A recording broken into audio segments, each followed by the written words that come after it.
UBPO এটা সফল সংগঠন।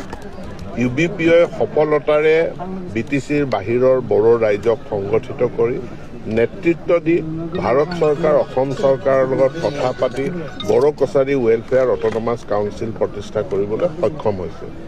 আজি তেওঁলোকৰ এই 12 সংখ্যক অধিৱেশনত মই তেওঁলোকক অভিনন্দন জনাইছোঁ, যাতে ভৱিষ্যতেও তেওঁলোকে সংগঠিত ৰূপত BTCৰ বাহিৰৰ বড়ো ৰাইজক নেতৃত্ব দি থাকে।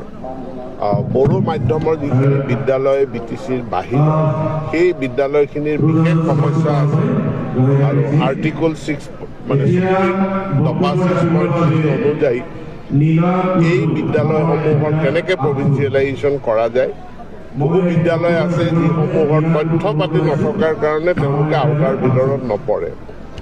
তাকো আমি সমাধান কৰি বড়ো কছাৰী ৱেলফেয়াৰ অট'নমাছ কাউন্সিলৰ জৰিয়তে হ'লেও আমি শিক্ষকসকলক তেওঁলোকৰ প্ৰাপ্য যিটো অধিকাৰ আছে মাননি 60 বছৰ বয়স পৰ্যন্ত আমি দিয়াৰ কাৰণে আমি সংকল্প লৈছোঁ। ইয়াৰ সমাধান খুব সোনকালে হ'ব। যিহেতু নন প্ৰভিঞ্চিয়েল সমস্যা বহুত আছে, য'ত নেকি 2010 চনৰ পূৰ্বৰ বিত্তীয়বৰ্ষ আছিল, কিন্তু তেনেধৰণৰ যদি হয় বহুত থাকি যাব। তাৰ উপৰি কি সমস্যাবিলাক সকলোৰে বেলেগ বেলেগ, সেইকাৰণে এই ফেব্ৰুৱাৰী মাহৰ ভিতৰতে আমি এটা পৰ্টেল খুলি দিম।